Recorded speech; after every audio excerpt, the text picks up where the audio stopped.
என்னங்க இன்னைக்கு புது வேலைக்கு போனீங்களே, வேலை எப்படி இருக்கு? வேலைக்கு போயிட்டு இப்பத்தே வாரீங்களா? அடி புது வேலை ஹோட்டல் வேலைடி. முதல்ல எந்திரிச்சோன்னா ஓனர் வீட்டுக்கே போயிட்டேன் நேரடியா. அப்படியே என் கதையை கேளு, நீயே பாரு. தம்பி, நமக்கு சென்னை, மதுரை இங்கெல்லாம் ஒரு 10-20 ஹோட்டல் இருக்குது தம்பி. இந்த ஹோட்டல் வேலை ஏதாச்சும் உங்களுக்கு தெரியுமா தம்பி? ஹோட்டல் வேலை எனக்கு எதுவும் தெரியாதுங்கய்யா. சரிங்க தம்பி, நீங்கள் என்னதான் படிச்சிருக்கீங்க? நான் காலேஜ் முடிச்சிருக்கீங்கய்யா. நம்ம மதுரையில் உள்ள ஒரு ஹோட்டலில் நீங்கள் போய் கல்லால் உட்காந்துருங்க தம்பி.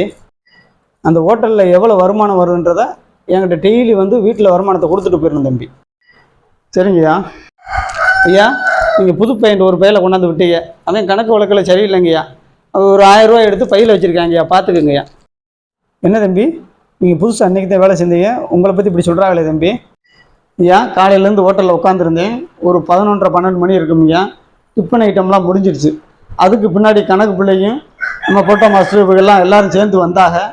வந்துட்டு, ஐயா நாங்கள் டெய்லி ஒரு கணக்கை ஒப்படைப்போம், இன்னைக்குன்னு சொல்லி நீ புதுசாக உட்காந்ததுனால கணக்கை அதிகமாக ஒப்படைச்சிக்கூடாத, ஆளுக்கு 1000 எடுத்துக்கிடுவோம், ஏன்னா தப்பாகி போகும் அப்படின்ட்டு என்கிட்ட சொன்னாங்க. அதுக்கு நான் உடந்தே ஆகலைங்கய்யா.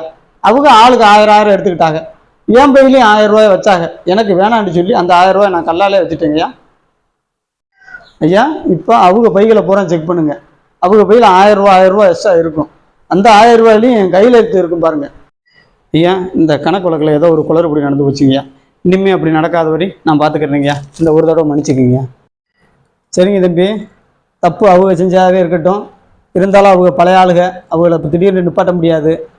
அதனால் இந்த ஒரு தடவை மன்னிச்சுக்கிடுவோம். கொஞ்ச நேரம் நீங்கள் இருங்க தம்பி. தம்பி, இனிமேல் நீங்கள் அந்த ஹோட்டலில் வேலை பார்க்க வேண்டாம். எனக்கு இது மாதிரியா 20-30 ஹோட்டல் இருக்குது. அந்த ஹோட்டலுக்கு பூரா மெயின்டெனன்ஸ் நீங்கள் தான். அடியே, போன முதல் நாளே நம்மளை 1000-2000 எடுத்து வைக்க சொல்லி இவங்க கெஞ்சுறாங்கடி.